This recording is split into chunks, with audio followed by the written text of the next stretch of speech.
Paciente acude al servicio de urgencias con fiebre sin focalidad. Fiebre sin focalidad significa tengo fiebre, pero no tengo tos, no tengo diarrea, no tengo ninguna otra cosa, solamente fiebre. 24 horas de evolución, hipotensión e impresión de gravedad. O sea, tú lo miras y dices, este paciente está en mal estado general, pero no lo encuentro tos. O sea, no hay algo que me diga de aquí viene la fiebre, ¿no? Sufrió una esplenectomía 2 años antes para estadificación de enfermedad de Hodgkin. ¿Qué microorganismo se implica con mayor frecuencia en este cuadro? Siempre preguntan eso, de una u otra manera, pero preguntan. ¿Cuál es? Es un esplenectomizado. ¿Cuál es la bacteria que afecta más frecuentemente a los esplenectomizados? Todos los encapsulados y a la cabeza, estreptococo, neumonía, y por eso que se vacunan contra el neumococo. Esto es una sepsis por neumococo. 800 veces más frecuente que la población general en los esplenectomizados. Claro, esto pudo haber preguntado directo, ¿no? ¿Cuál es el agente más común? Pero también puede venir así. Siguiente. Mujer de 40 años ingresa en el servicio de urgencias por fiebre de 38, dolor lumbar derecho. En la analítica destaca 25.000 leucocitos, o sea, tiene leucocitosis, ¿no? Leucocitosis con desviación izquierda, dice. Y en la ecografía abdominal se evidencia una litiasis coraliforme. Esto también tiene nombre propio, ¿ah? Cuando ustedes ven litiasis coraliforme, basta que vean eso en el enunciado, está hablando de un patógeno que se llama Proteus, así es. Al realizar el urocultivo, ¿cuál es el microorganismo que esperamos encontrar? Respuesta, Proteus. Siempre preguntan, ¿no? Siempre preguntan. Siguiente. En un niño con una inmunodepresión severa por un cuadro linfoproliferativo, no nos dicen cuál específicamente, ¿ya? De repente es un linfoma. ¿Cuál de las siguientes vacunas estaría contraindicada? ¿Cuál? ¿Cuáles son las vacunas que están contraindicadas en inmunodeprimidos? Sea gestante, sea niño, sea paciente con SIDA, trasplantado, lo que quieran. Así es, los virus vivos atenuados. La antineumocócica es una vacuna capsular, no es un virus vivo atenuado, además es bacteria para empezar, ¿no? De la gripe también es una vacuna que nunca te va a producir un cuadro gripal porque no es un virus vivo atenuado, ¿ya? La DPT, la difteria, que son toxoides, ¿ya? No es ni siquiera una toxina propia. Peor aún, no es viral, viene de bacterias. La hepatitis B es una de las vacunas más seguras. Y la otra dice triple vírica. Triple vírica es sarampión, rubiola y parotiditis. Las tres son virus vivos atenuados. Esto o cualquier otro virus vivo atenuado, nunca es un inmunosuprimido, ¿ya? Siguiente. Mujer de 35 años de edad que acude a urgencias por presentar orina turbio, hemática y síndrome miccional agudo. El laboratorio de microbiología informa que la tinción gram de la orina de cocos gram positivos en cadenas. Cocos gram positivos en cadenas. Si fuera en racimos sería estafilococo. Como es en cadena, es estrepto o enterococo, ¿ya? Estrepto o enterococo, cualquiera de los dos. A las 24 horas, además, ¿en qué pensaría si estoy hablando de orina? Probablemente enterococo, ¿no? ¿O no? Dice, a las 24 horas el cultivo indica la presencia del microorganismo enterococo fecalis. Bueno, ¿para qué pensamos? Al final nos ha dado la alternativa. Si no se dispone de antibiograma, ¿qué antibiótico administraría? Todavía no he visto si es sensible o resistente, pero sé ya que es un enterococo fecalis. ¿Qué le debería dar? Así es, porque yo sé que ampicilina es el tratamiento de elección. Si me saliese resistente, será porque tiene una PVP llamada PVP5, que se hace resistente a beta-lactámicos, y ahí uso vancomicina, solo en ese caso, ¿ya? Pero lo más probable es que se trate de una ampicilina sensible. Además, el fecalis es sensible a ampicilina por definición. El faecium es el que puede ser resistente. Siguiente. Paciente de 52 años ingresa en el hospital por neumonía grave. Con tratamiento antibiótico adecuado mejora del cuadro respiratorio. Perfecto. Tras 4 días de estancia en planta, se complica su evolución clínica por la aparición de un proceso diarreico grave. Ya se estarán imaginando qué puede ser, ¿no? ¿Cuál sería el microorganismo, dice, más frecuentemente responsable del cuadro? Por supuesto, Clostridium difficile, ¿no es cierto? Siempre hay la relación temporal. Antibióticos y luego diarrea, ¿ya? Antibióticos y luego diarrea. Si van a pensar así como están pensando hasta ahora y no van a distorsionar vuestra forma de pensar, créanme que van a acertar la mayoría de los diagnósticos hasta en la vida real. El problema es cuando uno, por el hecho de leer, empieza a transformar su forma de pensar. No, pero también un linfoma puede producir diarrea. Claro que un linfoma puede producir diarrea. Una TB enteroperitoneal también. Pero ¿por qué voy a pensar en eso si tengo el antecedente directo de uso de antibióticos y luego diarrea en el hospital, ¿no? Entonces, siempre primero es lo primero, después ya las cosas raras. A ver esta pregunta directa. ¿Qué es cierto de la encefalitis herpética? Dice, para empezar la encefalitis hemos dicho, el principal agente causal, herpes tipo 1. ¿Ya? ¿Con qué se diagnostica? ¿Con anticuerpos IgM? No, con punción lumbar. Y en la punción lumbar obviamente ven células mononucleares, glucosa normal, ¿no? ¿Ya? Y para decir esto es herpes necesariamente PCR en líquido cefalorraquídeo. Es el gol estándar. Es quizá una de las pocas, y no es la única, hoy en día, que el gol estándar es PCR, o sea, reacción en cadena en polimerasa. PCR para herpes tipo 1. Y ya no es muy caro, ¿eh? Más o menos, un poco menos de 100 soles está. Antes era mucho más caro. Bueno, dice que es causada por el virus del herpes tipo 2. La encefalitis herpética es tipo 1. Claro, el tipo 2 podría estar en algún momento, pero es tipo 1 fundamentalmente. Afecta con preferencia a los lóbulos occipitales. ¿Qué dicen? Temporales, así es, no es occipitales. ¿Causa un líquido cefalorraquídeo purulento? No, eso sería bacteriano. Es un líquido cefalorraquídeo de aspecto normal, ¿ya? O cristalino, si quieren, o transparente, como quieran. Claro, pero eso no lo vas a ver en... O sea, macroscópicamente, claro, sí es cierto, ¿ah? Sí hay hematíes, crenocitos también, ¿ya? Pero dice el aspecto, en aspecto solamente es turbio, purulento o cristalino, ¿no? El aspecto es normal. El tratamiento de elección es aciclovir, ¿qué opinan? Sí, por supuesto que sí, es aciclovir. 21 días. La resonancia magnética es diagnóstica, falso. El diagnóstico es punción lumbar y hacer PCR en líquido cefalorraquídeo. Por un sitio encontré, puede producir efecto de masa. Verdad, puede producir efecto de masa. ¿Ya? O sea, no esperen que por lo que es una encefalitis yo no veo nada. Sí puede haber efecto de masa. Paciente anciano con trastornos de la deglución y que sufre un cuadro febril con escalofríos y es diagnosticado tras una radiografía de tórax de neumonía. ¿Qué tipo de neumonía será? Si tiene trastornos de la deglución. Es una neumonía aspirativa. Y en la neumonía aspirativa están los anaerobios, fundamentalmente. ¿Qué tratamiento antimicrobiano de los siguientes no le prescribiría en monoterapia? ¿Amoxiclavulánico cubre anaerobios? Sí. ¿Imipenem? Sí. Todos los carbapenems cubren anaerobios. ¿Ya? ¿Ciprofloxacino cubre anaerobios? No. ¿Ertapenem? Sí cubre anaerobios. Todos los carbapenems cubren anaerobios. ¿Piperacina, tazobactam? También. Todo lo que sea sulbactam, tazobactam, clavulanato cubre anaerobios. ¿Ya? Ciprofloxacino es. Y es más, esta pregunta, con otro enunciado, muchas veces lo han repetido. Les dicen cuál es el menos adecuado para una neumonía por anaerobios. Igualito, las mismas alternativas. Y ciprofloxacino siempre está ahí. Porque como ciprofloxacino le gusta usar a la gente, les ponen ahí como distractor. Siguiente. Ante un paciente en el que sospechamos participación etiológica de flora gram positiva, ¿qué antimicrobiano no utilizaríamos? A ver, ¿cuál creen que no sirve ahí?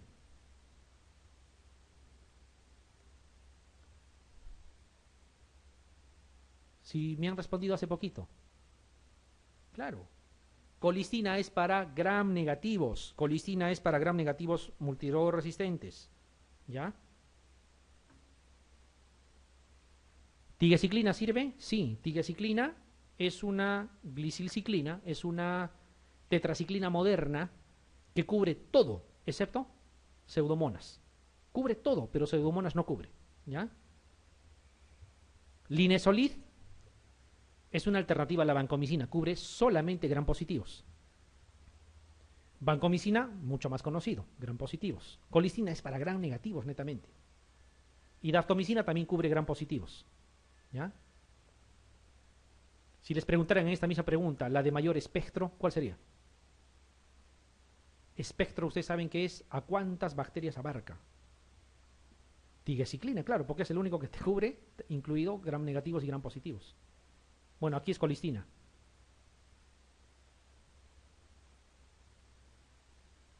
¿Qué otro antibiótico que no está aquí, de esos medios raros como los que están mencionándose aquí, también cubre gram positivos nada más? Ceftobiprol, las cefalosporinas de quinta. Ceftobiprol, ceftalorina también cubren gram positivos, no gram negativos. A ver esto de aquí. Paciente luético, o sea, tiene sífilis. Se sospecha clínicamente de neurosífilis.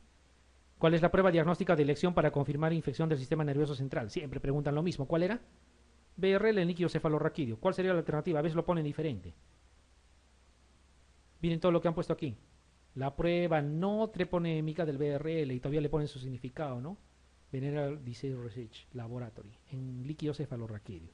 Que es lo mismo de decir BRL en líquido cefalorraquídeo. Claro, cuando lo escriben así parece de más nivel la pregunta. Siguiente. Las enfermedades definitorias de SIDA. No necesito que me digan qué cosa es SIDA, ¿no es cierto? Me salteo esa parte. Se suelen presentar cuando los linfocitos CD4 bajan por debajo de 200. Cierto. ¿Sí? Con menos de 200 estás en estadio SIDA y ahí se presentan las enfermedades definitorias de SIDA. Sin embargo, una de las que a continuación se menciona se presenta en muchas ocasiones con más de 300. Es más, yo diría con CD4 hasta normal incluso. ¿Cuál es? Claro que sí, TB. Es más, no, siempre lo digo, no se necesita tener siquiera VIH para tener TB. A cualquiera le puede dar. Y en un examen del 2006 preguntaron en cuál de las fases del VIH en la evolución se presenta la TB. Y decía en estadios iniciales, en estadios avanzados, ¿ya? En estadios intermedios. Y por ahí decía al iniciar el tratamiento antirretroviral. Y unita de ellas decía en cualquier estadio. Y esa era la respuesta. En cualquier estadio. No tiene nada que ver el estadio. En cuanto al tratamiento de la infección por el virus de la inmunodeficiencia humana, ¿cuál de las siguientes afirmaciones es falsa? El falso, ¿ah? El objetivo del tratamiento es la supresión máxima de la replicación viral. ¿Qué opinan? Ese es el objetivo. El objetivo no es subir el CD4, ¿ah? El CD4 sube por sí solo. El objetivo es matar los virus. Tomas el antirretroviral, matas los virus. Al matar los virus no hay quien destruya tu CD4 y tu CD4 que todos los días se multiplican empiezan a subir. Obviamente porque no hay quien los destruye. Entonces, el objetivo del tratamiento es la supresión viral. Muy bien. Las mujeres que deben recibir tratamiento óptimo, no, las mujeres deben de recibir tratamiento óptimo sin importar, dice, su estado de gestación. Ya. Una vez que se alcanza la supresión virológica, ¿se puede suspender el tratamiento? Jamás. A los 6 meses del tratamiento se alcanza la supresión virológica, o sea, carga viral 0. Y así se debe de mantener de por vida. Por lo tanto, tiene que tomar tratamiento de por vida. Al menos hasta el día de hoy. Yo no sé si eso va a cambiar, no sé, en los años que vienen, ¿no? Pero hasta el momento es así. No pueden suspender. Tú suspendes, ya no hay quien mate a los virus empiezan a multiplicarse, sube la carga viral, empiezan a destruir tu CD4. ¿Ya? Entonces, lo que no se debe de hacer es suspender el tratamiento. Eso es falso. El otro dice, el tratamiento antirretroviral se usa en profilaxis posexposición. Sí, profilaxis posexposición es cuando se pincharon o cuando tuvieron actividad sexual sin protección con una persona que tiene VIH o que sospechan que tiene VIH, se puede tomar tratamiento antirretroviral. Claro, en ese caso es por un mes. El tratamiento consiste en combinar 3 fármacos activos. Así es, nunca se usa monoterapia, ¿no? Siguiente. El mecanismo subyacente de la resistencia a la meticilina del Staphylococcus aureus. ¿Cuál es?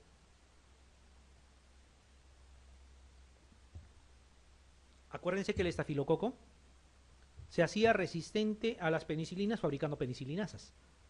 Pero ahí funcionaba la oxacilina, si quieren meticilina, que es lo mismo. Y para que se haga resistente a la meticilina ya no es beta-lactamasas. ¿Qué era? Principal mecanismo de resistencia a los gram positivos, proteínas ligadoras de penicilina. Modificaba sus proteínas ligadoras de penicilina. ¿Cuál es? Esto. Presencia de alteración en las proteínas fijadoras de penicilina. PBP. ¿Se acuerdan que se llamaba PBP? Y fabricaba una PBP que no tenía afinidad por betalactámicos, llamada PBP2A. Y esta PBP, como no tiene afinidad, le des el betalactámico que le des, se pasa de costado. No se fija y no hay mecanismo de acción. Así se hacía resistente. Esto es para todos, ¿ah? En el caso del enterococo, que es sensible a la ampicilina, para que se haga resistente también modifica su PBP. ¿Por qué? Porque es gram positivo. Claro, ya no será la PBP2A, se llama PBP5. Ya, pero es motivo de otro tema. Con que se acuerden gram negativos beta-lactamasas y gram positivos PBP o modificación de PBP, suficiente. Mucho. Van a hacer la prueba cuando empiecen su vida hospitalaria, pregunten y van a decir qué cosa es eso. En serio, suficiente con que sepan eso. La prueba de elección para establecer el diagnóstico de encefalitis herpética causada por virus del herpes simple tipo 1 o tipo 2, dice todavía, en un paciente con sospecha de dicho proceso es, ¿cuál era? Lo que acabamos de decir hace un rato. Así es, busquen a ver cuál sería. Prueba de reacción en cadena en polimerasa con cebadores específicos para los virus herpes tipo 1 y 2 en una biopsia cerebral o alternativamente en el líquido cefalorraquídeo. Claro, con todo el palabreo, ¿no? Para que no parezca tan simple, pero ese es. ¿Ya? Tiene que acordarse, ¿eh? El gol estándar es PCR para este tipo de situación. Siguiente. Mujer de 25 años acude a consulta por presentar disuria y polaquiuria. Se toman muestras de orina para urocultivo. Desde el laboratorio informan que en el sedimento de la muestra se observan muy abundantes células epiteliales de posible origen vaginal, dice. Y una flora muy variada. ¿Qué significa flora muy variada? Encuentro cocos gram positivos, bacilos gram negativos, bacilos gram positivos, elementos que parecen hifas, o sea, de repente hongos, y así voy, o sea, hay un zoológico prácticamente, ¿no? ¿Cuál sería la interpretación práctica de ese hallazgo? Cuando eso ven, ¿qué cosas tienen que decir? Que la muestra no ha sido bien tomada, ¿ya? No ha sido bien tomada, ¿ya? Han mezclado con todo, no ha sido bien tomada y eso no nos va a dar un resultado que queremos. Dice, la paciente muy probablemente tiene una infección urinaria de origen genital. Nada que ver. La paciente realmente tiene una bacteriuria sintomática, por lo que no requiere tratamiento antibiótico. Así no se diagnostica bacteriuria sintomática. Bacteriuria sintomática es urocultivo positivo con mayores de 100.000 unidades formadoras de colonias en ausencia de síntomas. Nada de eso habla acá. La paciente tiene una infección urinaria polimicrobiana. Claro, esto es lo que la mayoría interpreta. Como ha salido de todo, hay que darle de todo, y eso no es lo correcto. Las condiciones de recogida de la muestra no han sido adecuadas y, por tanto, es poco apta para el estudio microbiológico. Eso es lo correcto. La información aportada no tiene ningún valor, dicen en la práctica, lo importante es el resultado del cultivo. Algunos también piensan así. ¿Ya? Pero miren, hasta en las preguntas ya están viniendo cosas que antes no preguntaban. El principal germen responsable de la otitis externa difusa, pregunta examen de la última vez también, ¿cuál es?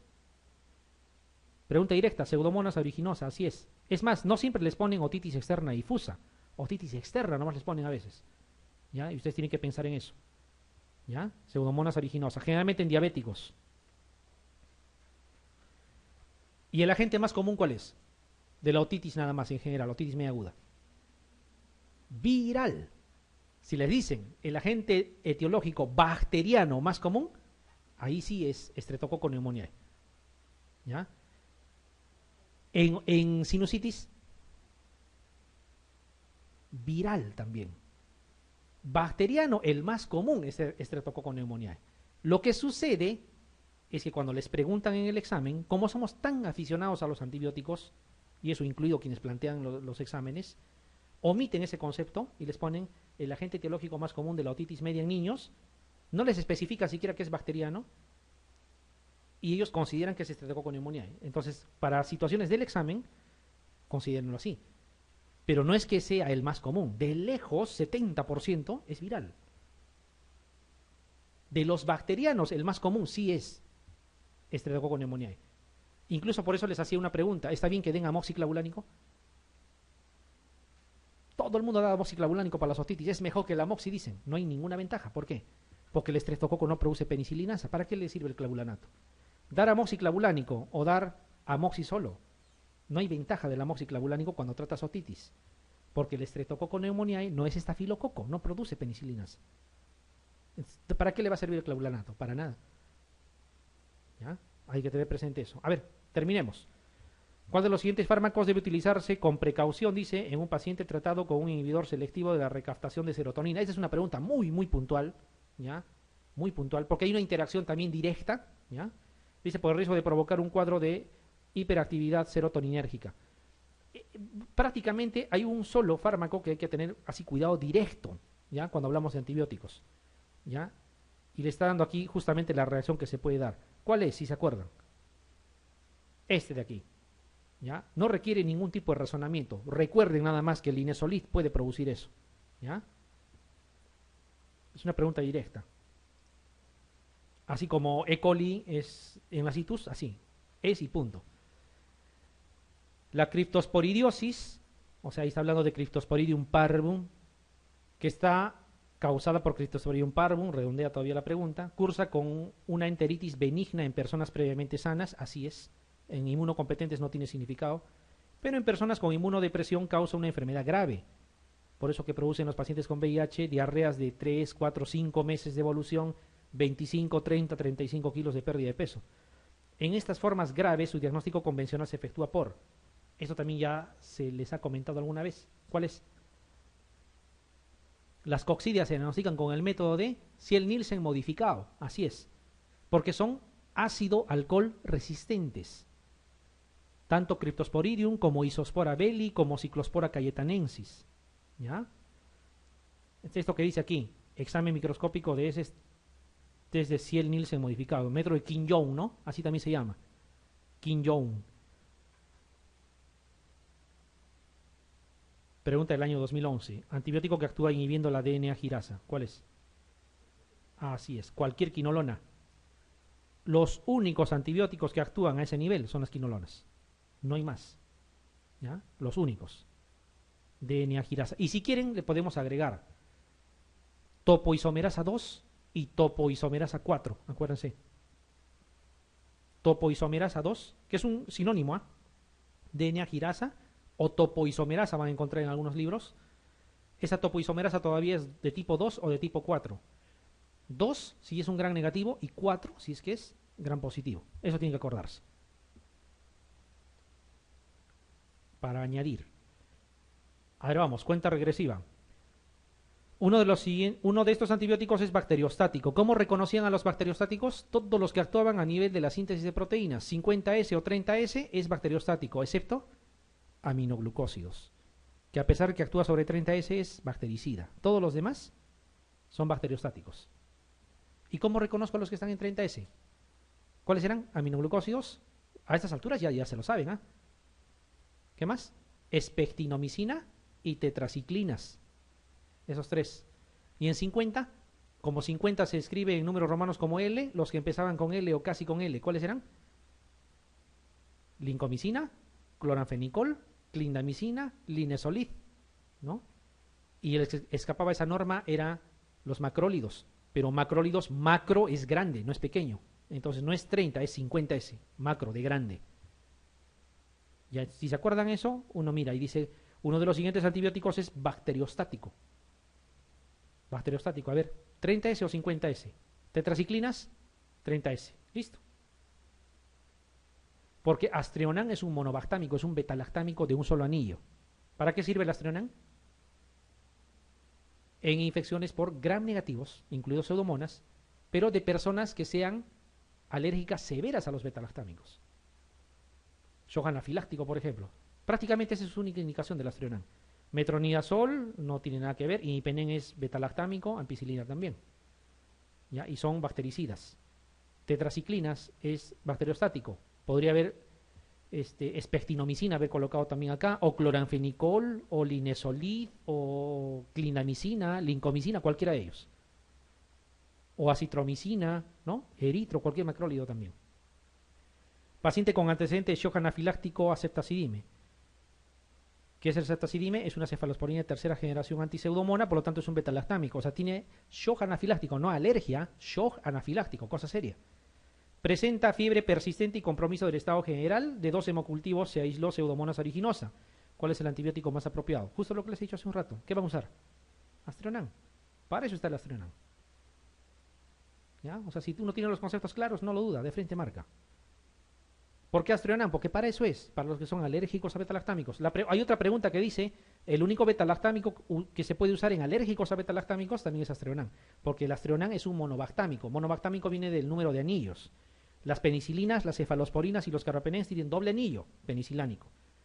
El Astrionan se llama monobactámico porque tiene un solo anillo, pero igual sigue siendo betalactámico. De ahí viene el nombre de monobactámico. Y es el único de su grupo. Y sirve solamente para eso. Alérgicos severos a betalactámicos.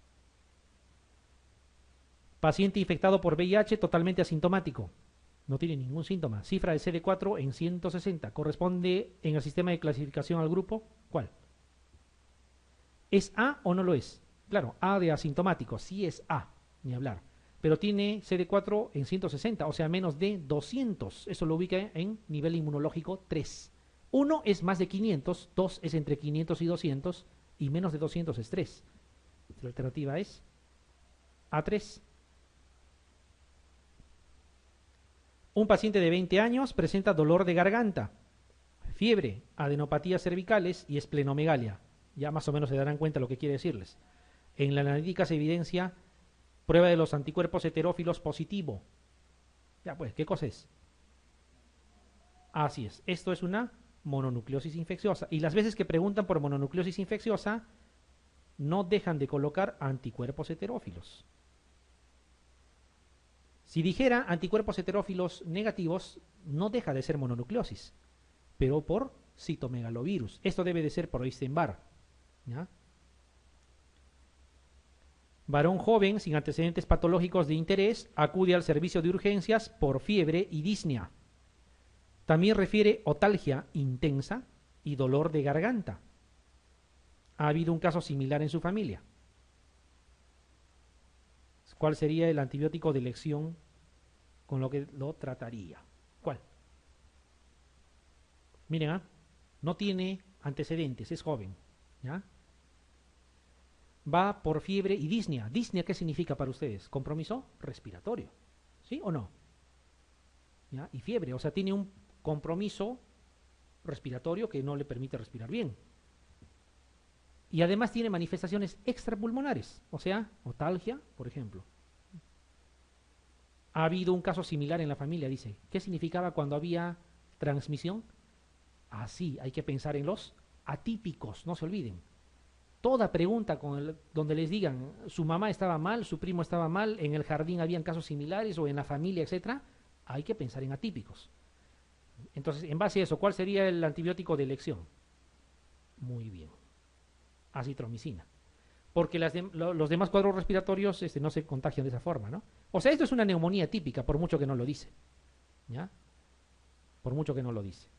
Aquí, varón adicto a drogas por vía parenteral, es ingresado por fiebre, la exploración física es anodina, le examinan todo, no encuentran nada, a las 48 horas desarrolla clínica de infección respiratoria, con infiltrados parchados, dice, en la radiografía de tórax. O sea, hay varios en el pulmón, no había, ahora sí. ¿Cuál de los siguientes sería con más probabilidad el mecanismo causante del cuadro? ¿Qué creen que ha pasado? ¿Es un cuadro respiratorio para empezar? Sí. ¿Qué creen que ha podido pasar? Es un adicto a drogas por vía parenteral. ¿Cuál es el principal riesgo de los adictos a drogas por vía parenteral? Que desarrollen endocarditis. ¿De qué válvula? Tricúspide. Y de la válvula tricúspide que está en el corazón derecho, ¿hacia dónde se va a ir? Al ventrículo derecho, ¿no? ¿O no? Y de ahí va a pasar por la arteria pulmonar, ¿a dónde? A los pulmones. Por lo tanto, los émbolos, ¿a dónde se van a dirigir? A los pulmones. Y eso que están viendo ahí, esos infiltrados parchados, son émbolos. ¿Es que debe tener este señor? Debe tener su endocarditis infecciosa. ¿Sí? ¿Estamos de acuerdo o no? Dice endocarditis mitral, aórtica, endocarditis tricuspidia. ¿Sí se entiende, no es cierto? Porque los émbolos, cuando es mitral, va para otro lado. Va al ojo, va a piel, a uñas, ¿no? Distal, a circulación sistémica. En este caso no. Y ahora sí se sienten pasos, ¿no? Ya estamos acercándonos. Un poquito de paciencia, ya acabamos. Niño de 3 años desarrolla un cuadro de infección respiratoria de vías altas. ¿Saben la diferencia entre altas y bajas, no? Cuando vean bajas es neumonía, punto. ¿Ya? Todo lo demás considero altas.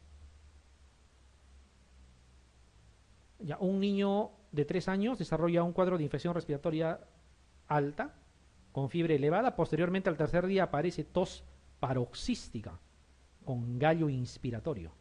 ¿Qué esperaría encontrar en el hemograma? ¿Qué esperaría encontrar en el hemograma? ¿Qué debe de ser esto? ¿Y ahí qué esperaría en el hemograma? En la pertusis, que también se llama así. ¿Qué esperaría? Claro, hay leucocitosis, perfecto. ¿Pero con qué? Habitualmente debería haber, en la leucocitosis debería haber neutrofilia. ¿Pero acá qué cosa hay? Así es, leucocitosis con linfocitosis. ¿Se acuerdan?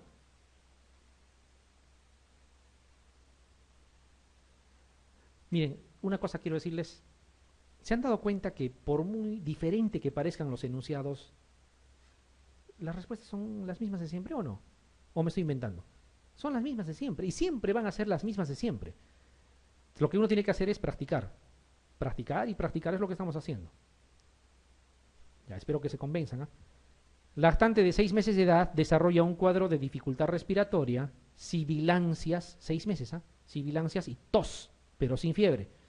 Además de las medidas de soporte, el tratamiento de elección sería, ¿qué le darían? Tiene 6 meses y está haciendo un cuadro que parece un asma. ¿Diagnóstico?